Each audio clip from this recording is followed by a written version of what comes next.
Crypto, les infos crypto pour ceux qui n'ont pas le temps, le BTC sur la dernière chance les gars, on va parler de ça ce matin et on va parler de toutes les news dégueulasses. Vous savez que j'aime pas trop parler des news, mais c'est vrai qu'il y en a pas mal, avec pas mal de pression vendeuse qui pourrait apparaître. Je veux quand même vous en parler. Ce matin c'est parti avec un BTC à 21 729 $, on perd 1,2%, Ethereum qui perd un petit peu moins, qui perd un petit 1%, 1538 $, BNB qui est en positif ce matin, qui prend un petit 1,2%, on a XRP qui se balade tout seul de ces derniers jours, qui prend un petit 4%. On a aussi OKB qui rebondit. Hein. Hier, souvenez-vous, il avait fait recul à deux chiffres. On a plus 4% ce matin. Mati qui perd 6%. Missile Sol qui perd 5%. Shiba qui prend 2,7% ce matin. On attend aussi qu'il rebondit 7,1%. Uni qui perd 4,5%. Atom qui perd 6%. C'est quand même une map assez mitigée quand on va en daily sur le BTC. Donc on a bien breaké mon petit canal de support. Pour le coup, on a pas mal atteint les targets et regardez, on est venu se poser juste ici. Évidemment, désormais, je suis obligé de vous parler des targets baissières, les gars, même si vous le savez que c'était pas mon scénario favori. Ce qui est sûr, c'est que désormais, on est sur un support. Vous voyez, on a les clôtures de bougies ici. Techniquement, il faudrait pas qu'on vienne breaker ce creux qui est juste là. Néanmoins, ce serait plutôt légitime d'aller récupérer tous les stops qui sont sous les 21 400 $, grosso merdo. Je trouverais ça un peu bizarre de pas y aller désormais. On en est tellement proche que je trouverais ça un peu dommage que les market makers ne fassent pas l'effort d'aller le chercher, puisque ce serait pas très compliqué. D'un point de vue Ishimoku, on est rentré dans le nuage, donc la target, vous le savez, c'est d'être happé par le bas du nuage, malheureusement, mais c'est comme ça, obligé d'en parler. Bien évidemment, vous avez les 20 800 $ si ça prend quelques jours.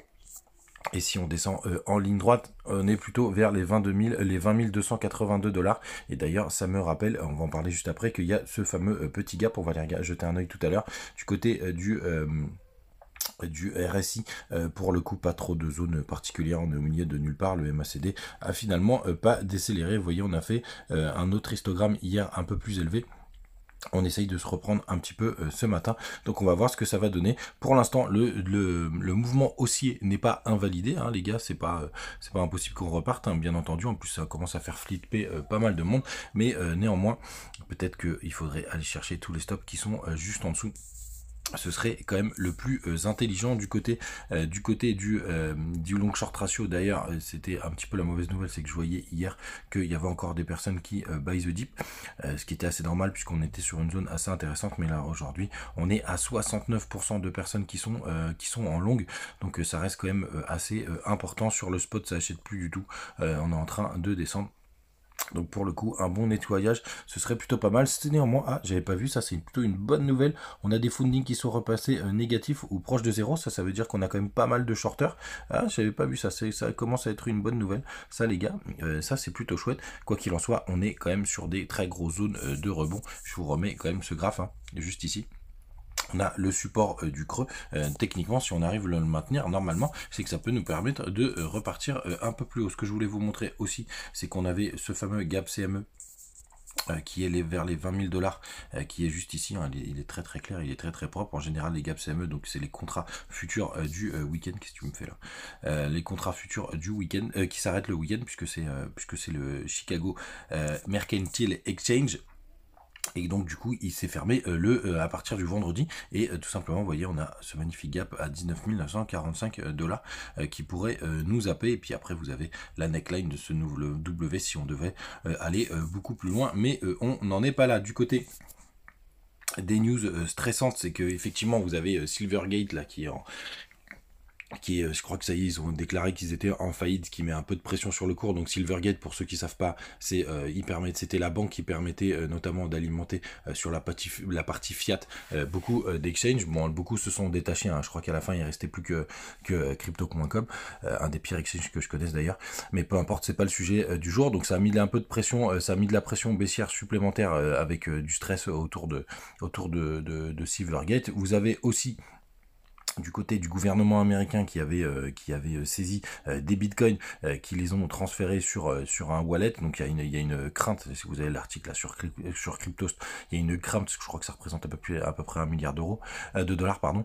Vous avez une crainte que ces BTC, ces 50 000 BTC soient vendus, donc n'hésitez pas à aller jeter un œil à cet article, ce qui pourrait évidemment mettre de la pression vendeuse s'ils étaient tous vendus d'un coup. Et il y en a un autre, l'autre sujet, c'est MTGOX. Donc c'était une plateforme qui s'était fait, je crois que c'était hacké ou en faillite en 2014. Et donc vous avez tous les utilisateurs qui avaient du Bitcoin à 800 dollars qui se retrouvent avec un Bitcoin aujourd'hui à 20 000 dollars. Donc posez-vous la question, qu'est-ce que vous auriez fait, est-ce que vous l'auriez vendu ou pas. Et pour le coup, il y a potentiellement un relâchement ce vendredi, ou une partie du relâchement. Donc effectivement, ça va rajouter un petit peu de pression vendeuse sur le cours potentiellement. Du côté du dollar, pour l'instant, il n'a pas fait de nouveaux sommets par rapport à hier, mais on ne peut pas considérer qu'on a des informations très pertinentes pour le moment. Vous avez pourquoi pas même un petit bull flag juste ici. On est sur une grosse zone de résistance, Bitcoin sur un support, on va voir ce que ça va donner les gars, mais c'est vrai qu'il faut vraiment être prudent. Du côté des petites time frames, moi je les surveille de très très près bien évidemment, puisqu'on s'amuse à faire un petit peu de trading, quoi qu'il arrive. On a perdu les 21 700 d'ailleurs, là au moment où j'enregistrais l'émission, en tout cas du côté du contrat futur, et vous voyez qu'on voit très très bien le petit support qui est juste là. On va descendre un peu plus bas. Pour l'instant, il n'y a aucun signe de retournement de tendance, même en 4 heures. Du côté du 1 heure, vu qu'on vient de perdre quelques niveaux, pour l'instant c'est pareil, aucun signe de retournement de tendance les gars. Donc faites vraiment attention, comme d'habitude vous avez les liens en description. Si vous voulez rentrer sur BitGet ou Fairdash pour faire du trading, vous avez tous les liens. Je vous laisserai aussi en commentaire sur YouTube. Et allez, un petit coup d'œil sur les liquidations, parce qu'on vient de les recevoir, Il y a quand même un gros pic au nord, hein, donc ce serait intéressant d'aller les chercher. Et finalement, c'est plutôt léger, hein, même juste en dessous, où là on a tout simplement les zones de confluence.